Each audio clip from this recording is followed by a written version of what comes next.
Hello, how are you? I hope this video finds you well. Today I want to talk with you about why traditional television is so worried about social media, or why they should be worried about that, and why it's really about what is their lifeblood.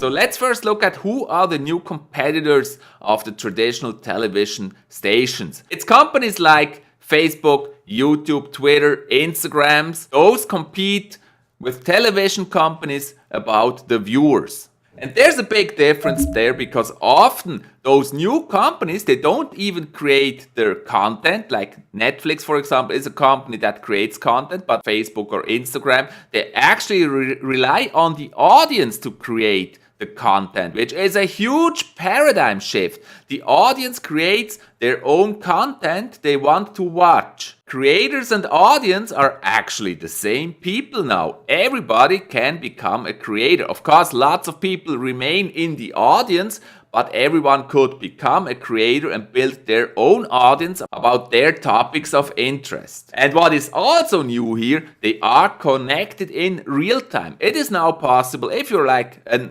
normal person and not a big celebrity, it's still possible for you to get into contact with the celebrities, or how they are nowadays also called, the influencers.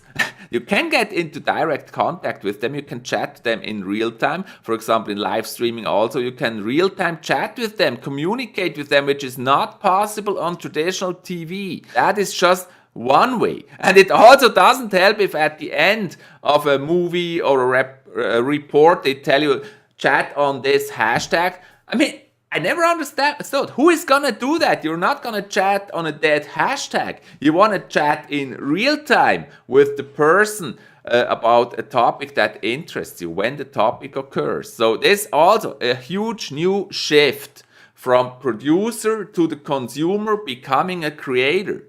Just imagine a newspaper not being written by reporters, but being written by the actual audience about topics that they are into or that they are expert on. That's gonna give the newspaper a totally different feel and look. So what is the obvious trend here, talking about television?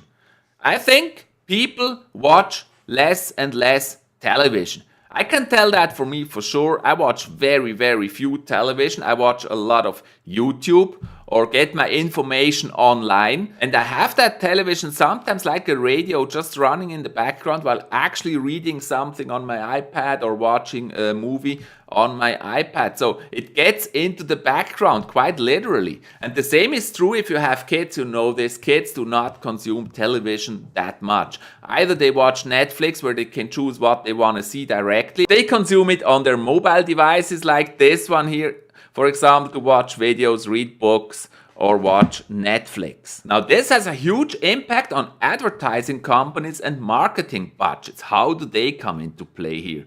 Of course, they notice that their ads on television do not reach the customers the same way they used to reach them before, when they were they had to watch TV, and so with all those ad breaks, it's so annoying. It's actually also one reason why I stopped watching TV, and it's also with replay functions. It's just not the same with all those breaks. So anyways, you had to watch it. This is not the case anymore. This has changed completely. Slowly they notice that they can directly access the audience they actually want to access. It's way more focused on new social media. You kind of have interest groups built around those influencers, or let's call them content creator. I prefer the word content creator actually, because that's what they're doing. They're creating content for their audience, and usually the audience builds about a topic or interest. If the advertising company can access that group, that's way more effective. And why is it way more effective?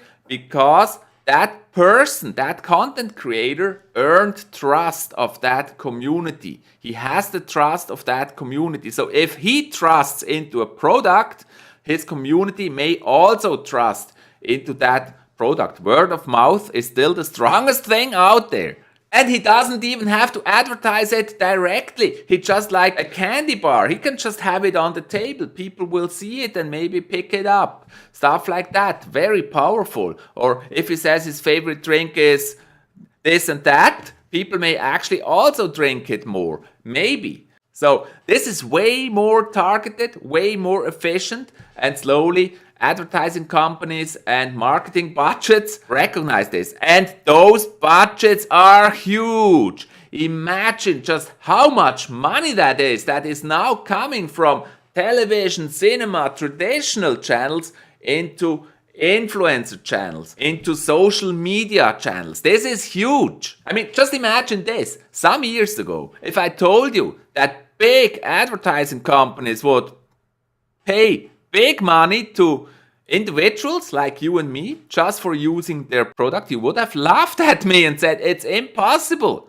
But this is exactly what's happening now. They're paying individuals that are not big celebrities. I mean, they always used to pay celebrities and pushed it through traditional media channels like television, but now they're paying non-celebrities. Individuals like you and me could be some of those individuals just for advertising or using their product or give a review on their product. And that is exactly why so many influencers can earn so much money now in online and social media.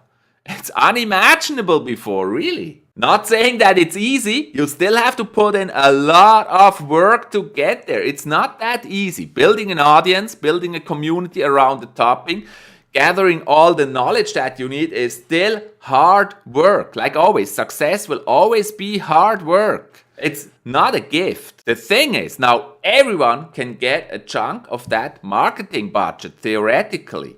And that's what hurts television companies because it's their lifeblood. Advertising is their lifeblood. They make so much money from advertisements, and that's gonna hurt. Especially on the long run, that's gonna hurt if they do not adapt. Once again, the middleman is becoming an endangered species here because you have with online media, social media, you have direct access to your audience and to your potential customer.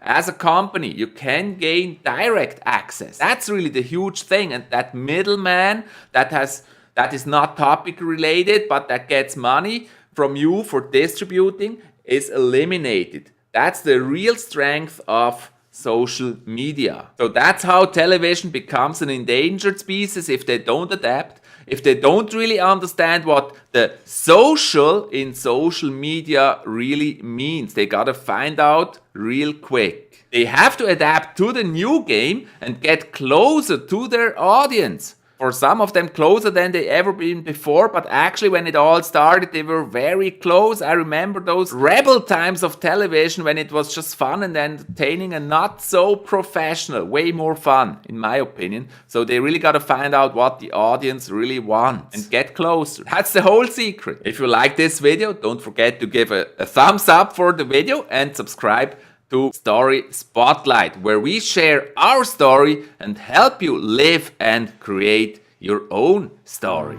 See you in the next video.